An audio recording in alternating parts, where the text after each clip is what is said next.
आर्य girl college संबाला छावनी की छात्राओं ने किया नाम रोशन। इस मौके पर कॉलेज प्रधानाचार्य डॉक्टर अनुपम आर्य जी ने सभी छात्राओं को बधाई दी और सभी का मुंह मीठा कराया। देखिए लाइव तस्वीरों में क्या कहना है डॉक्टर अनुपम आर्य जी का। आज पूरे अंबाला में, हरियाणा में और देश में आर्य गर्ल कॉलेज की वजह से हमारी बेटियां नाम रोशन कर रही हैं। भारत सरकार का भी यह नारा है, बेटी बचाओ बेटी पढ़ाओ के नाम से नारा दिया हुआ है। तो उसी दौरान कहीं ना कहीं आर्य गर्ल कॉलेज की भी एक अलग से छवि अंबाला में मानी जाती है।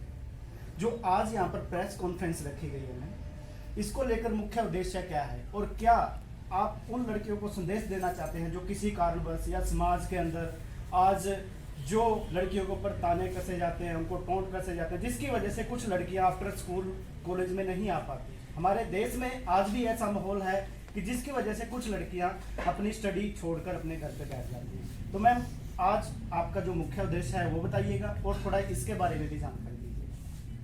सर, मैं आपको बताना चाहूँगी कि अंबाला छावनी का एकमात्र लड़कियों का कॉलेज जो सरकार के उस उद्देश्य को सार्थक कर रहा है, बेटी पढ़ाओ और बेटी बचाओ। साथ ही साथ मैं ये कहती हूँ कि बेटियों को पंख और परवाज दो, जो मेरा महाविद्यालय पिछले 62 साल से ये कार्य कर रहा है। और आज हमारे लिए बड़े हर्ष का विषय है क्योंकि कुरुक्षेत्र यूनिवर्सिटी में जो MA राजनीति शास्त्र और ऑनर्स राजनीति शास्त्र का जो रिजल्ट इवन सेमेस्टर का रिजल्ट आया, उसमें अगर मैं टोटल कहूँ तो मेरी 28 लड़कियां जो हैं, मेरी 28 बच्चियां जो हैं, इस वरीयता सूची में अपना स्थान रखती हैं। महाविद्यालय के लिए बड़ी खुशी की बात है कि सिर्फ ये क्षेत्र नहीं पढ़ाई का, जैसे अभी आपने मेरे से पूछा, हर क्षेत्र में अग्रगण्य हमारा महाविद्यालय, स्पोर्ट्स में, सांस्कृतिक कार्यक्रमों में। पर आज का हमारा हर्ष इसलिए है कि राजनीति शास्त्र MA जो है हमारे पास पिछले 50 वर्षों से चल रहा है। 72 में हमने ये विभाग खोला था। इसकी गोल्डन जुबली हम मनाने जा रहे हैं और इसमें हमारा राजनीति शास्त्र कुरुक्षेत्र यूनिवर्सिटी की वरीयता सूची में अपना स्थान रखता चला आ रहा है। बहुत सारे गोल्ड मेडलिस्ट दिए, जो मेरे टीचर्स यहाँ अध्यापन का कार्य कर रहे हैं वो भी गोल्ड मेडलिस्ट हैं और ईश्वर की कृपा से मैं भी इसी पंक्ति में खड़ी गोल्ड मेडलिस्ट की श्रेणी में। और आज जब मेरी बच्चियां इस पंक्ति में आगे बढ़ती हैं तो महाविद्यालय के लिए, राज्य के लिए, प्रदेश के लिए ये बहुत खुशी की विषय है। और मैं आपको बताना चाह रही हूँ कि MA राजनीति शास्त्र का जो 2nd सेमेस्टर का और 4th सेमेस्टर का रिजल्ट आया, 4th सेमेस्टर बच्चा पास आउट होता है और उसमें अगर हम देखें तो हमारा जो बच्चा है वो 2nd टॉपर रहा कुरुक्षेत्र यूनिवर्सिटी में 84% के साथ। 2nd पोजीशन भी हमारी, 3rd पोजीशन भी हमारी, 15वीं, 17वीं और 19वीं भी हमारी। एक बात मैं यहाँ बताना चाहूंगी, कुरुक्षेत्र यूनिवर्सिटी अपनी 20 की मेरिट लिस्ट निकालती है। मैंने अभी अभी बात की कि अगर 10 की मेरिट लिस्ट को भी अगर हम देखें तो 10 में से इस बार मेरिट लिस्ट में 9 बच्चे हमारे हैं और हर बार ये एक परंपरा, हमारी बहुत अच्छी परंपरा रही है। इसके बाद अगर हम MA प्रीवियस पे आए, जिनका 2nd सेमेस्टर का रिजल्ट था, जिसमें खुशबू, जिसने यूनिवर्सिटी टॉप किया 96.6% के साथ। 3rd पोजीशन भी उसी में हमारी है, जिसमें सोनल सूद है। 4th, 5th, 6th, 7th, 9th हमारी पोजीशंस हैं। तो आप ये मान सकते हैं जो 9th पोजीशन है वो भी 90.2, यानी बहुत अच्छी परसेंटेज के साथ, बहुत कम मार्जिन के साथ हमारी बच्चियों ने इसमें स्थान प्राप्त किया है।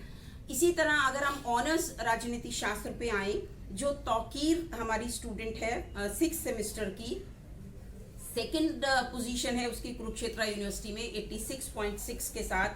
7th भी हमारी उसी मेरिट लिस्ट में, 9वीं भी हमारी, 10वीं भी हमारी और 18वीं भी हमारी। तो बहुत अच्छी पोजीशंस के साथ जो है वो हम राजनीति शास्त्र की ऑनर्स जो है उस में हम स्थान रखते हैं।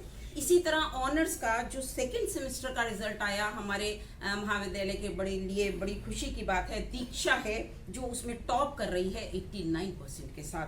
और उसके बाद 8th भी हमारी, 10th, 12th, 14th और 17th। इतनी लिस्ट के साथ आज हमारे लिए, महाविद्यालय के लिए बहुत खुशी का अवसर है और मैं बधाई देना चाहूँगी अपनी बच्चियों को और ये कहना चाहूँगी कि इसी तरह की अगर वो पोजीशन पे रहे तो ज़रूर परमात्मा जो है वो एक दिन आएगा पुनः ये क्षेत्र में जो है महिलाओं का सशक्तिकरण की जो है वो बहुत अहमियत।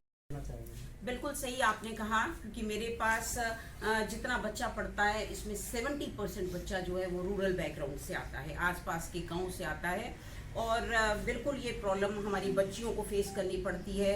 हमें भी ये बात समझ में आती है, बहुत प्रचार प्रसार किया जाता है, उनके पेरेंट्स को मनाया जाता है और मुझे लगता है कि बहुत हद तक अब हम इस बात में कामयाब हो चुके हैं और मेरी बच्चियां जो हैं वो पढ़ने के लिए पेरेंट्स जो है अब क्योंकि सरकार की इस तरह की नीति है, बहुत सारी कंसेशंस हैं, बहुत सारी फीस माफ है और बहुत सारे अदर कंसेशंस हैं जिसमें कि मेरी बच्ची जो है वो कम से कम ग्रेजुएट ज़रूर हो। ये हमारा एक वायदा है सरकार के साथ भी और हमारा वायदा अपने आप से भी है कि हम इस मुहिम को, मैंने पहले भी कहा, बच्ची लेकर आप आइए, पैसे मैं देख लूँगी, फीस मैं देख लूँगी, उसकी आप परवाह न कीजिए, लेकिन बच्ची को यहाँ लेकर आइए ताकि हम उसको एक मिनिमम एजुकेशन जो है वो